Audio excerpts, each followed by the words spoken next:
Hello my dear students, welcome back to another video. बच्चों, जैसे कि आपको पता है पिछला वाला जो शॉर्ट वीडियो था उसमें हमने 9th स्टैंडर्ड साइंस 1 का क्वेश्चन पेपर डिस्कस किया था, जो कि आपका सेकंड टर्म एग्जामिनेशन का था। 40 मार्क्स का 2 आवर्स आपको दिए गए थे। तो क्वेश्चंस वहां पर हमने डिस्कस कर लिए थे किस तरीके के आपको क्वेश्चंस आप दिए गए हैं। तो क्विकली यहाँ पर भी मैं आपको बता देता हूँ। पहला क्वेश्चन 1A, इसमें आपको करेक्ट अल्टरनेटिव चूज करना था। 5 मार्क के लिए ऑप्शंस यहाँ पर आपको दिए गए हैं। मैं क्विकली आपको क्वेश्चंस बता रहा हूँ, इसके बाद में आंसर्स भी डिस्कस करेंगे। हो सकता है पिछला वीडियो किसी ने ना देखा हो, इसलिए क्वेश्चंस पहले क्विकली हम डिस्कस कर लेते हैं।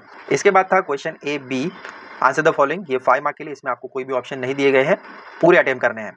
फिर इसके बाद आपको दिया गया था मेन क्वेश्चन 2 का ए, गिव साइंटिफिक रीजन। इसमें आपको कोई 2 अटेम्प्ट करने थे, 2-2 मार्क के लिए। टोटल 3 थे, 3 में से 2 अटेम्प्ट करना है। फिर इसके बाद मेन क्वेश्चन 2 बी, इसमें आपको कोई 3 अटेम्प्ट करने थे, टोटल 4 क्वेश्चन है। ये भी 2-2 मार्क के लिए, टोटल 6 मार्क्स यहाँ पर हो जाएंगे।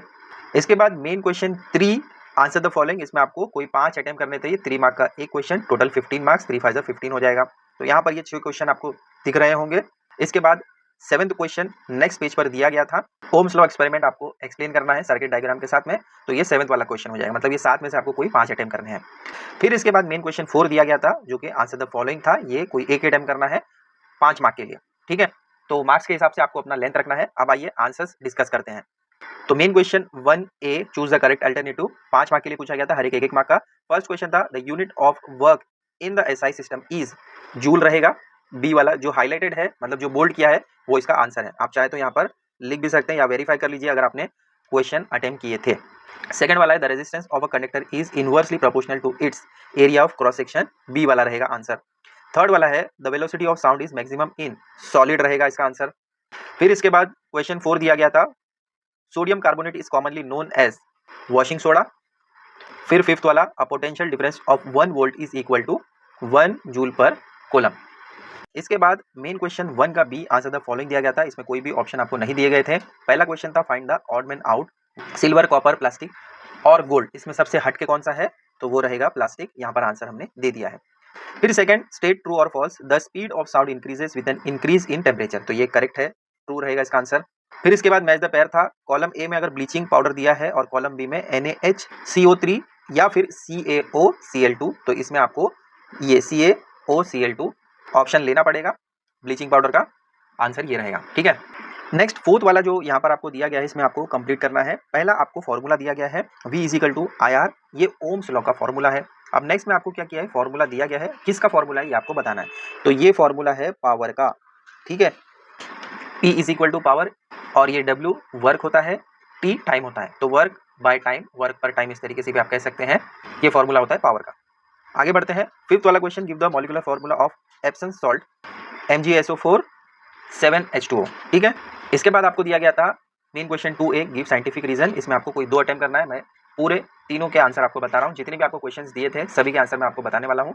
तो ये हर एक 2-2 मार्क के लिए है। पहला क्वेश्चन दिया गया था why are copper wires used for electrical conduction. तो आंसर यहाँ पर प्रोवाइडेड है। हर एक आंसर मैं आपको यहाँ पर एक्सप्लेन नहीं करने वाला हूँ, रीड करोगे तो आपको समझ में आ जाएगा। सेकंड क्वेश्चन यहाँ पर आपको दिया गया है why can we not hear the echo in a small room. छोटे रूम में हम इको को क्यों सुन नहीं पाते हैं। तो यहाँ पर उसका रीजन आपको देना है, आंसर प्रोवाइडेड है। थर्ड क्वेश्चन इसमें दिया है why is it recommended to use iodise salt in our diet. Diet में हमें आयोडाइज सॉल्ट क्यों यूज करना है, उसका रीजन आपको बताना है। आंसर प्रोवाइडेड है, आप चाहे तो इसको कॉपी कर सकते हैं। फिर इसके बाद main question 2B, answer the following attempt any 3। ये भी 2-2 मार्क के लिए है। टोटल 6 मार्क्स यहाँ पर आपको मिल जाएंगे। पहला question, distinguish between potential energy and kinetic energy. तो एक एक पॉइंट हमने दे दिया है विद एग्जाम्पल। आप चाहें तो थोड़ा और एलोबरेट भी कर सकते हैं, मैं आपको यहाँ पर शॉर्ट में बता रहा हूँ। Second question, define resistance and state it's SI unit. तो यहाँ पर हमने डिफाइन भी कर दिया और उसका SI यूनिट भी बता दिया है। थर्ड क्वेश्चन आपको न्यूमेरिकल पूछा गया था, calculate the work done if a force of 20 N यानी 20 newton displaces an object by 5 metre in the direction of the force. तो आंसर यहाँ पर हमने प्रोवाइड कर दिया है, आप चाहे तो इसको कॉपी कर सकते हैं। थोड़ा और एलोबरेट करके लिखना है तो भी आप लिख सकते हैं। पहले गिवन लिख दीजिए, फिर फॉर्मूला लिखना है। ये मैं आपको शॉर्ट में बता रहा हूँ। इसके बाद question 4, right any 2 uses of baking soda. तो ये आपको 2 यूजेस मिल जाएंगे। आप कोई और यूजेस लिखना चाहे तो भी लिख सकते हैं। तो यहाँ पर मेन क्वेश्चन 2 कंप्लीट होता है। इसके बाद आपको पूछा गया था main question 3, answer the following. इसमें आपको टोटल 5 अटेम्प्ट करने हैं। 7 क्वेश्चन दिए गए थे, 7 में से 5 अटेम्प्ट करना है, हर एक 3 मार्क का। 3 5 15 हो जाएगा। पहला क्वेश्चन आपको दिया है state the law of conservation of energy with an example. इसको आप थोड़ा सा डिटेल में एक्सप्लेन करेंगे। पहले आप स्टेट करेंगे यहाँ से लेकर यहाँ तक, और फिर एग्जाम्पल यहाँ पर आपको मिल जाएगा। समझा? फिर इसके बाद क्वेश्चन 2 इसमें पूछा गया explain the construction and working of a sonar system. तो सोनार मतलब साउंड नेविगेशन एंड रेंजिंग होता है, तो यहाँ पर आप थोड़ा सा उसके बारे में डिटेल बता देंगे शॉर्ट में। फिर उसके बाद कंस्ट्रक्शन है, वर्किंग है, फॉर्मूला है, एप्लीकेशन है।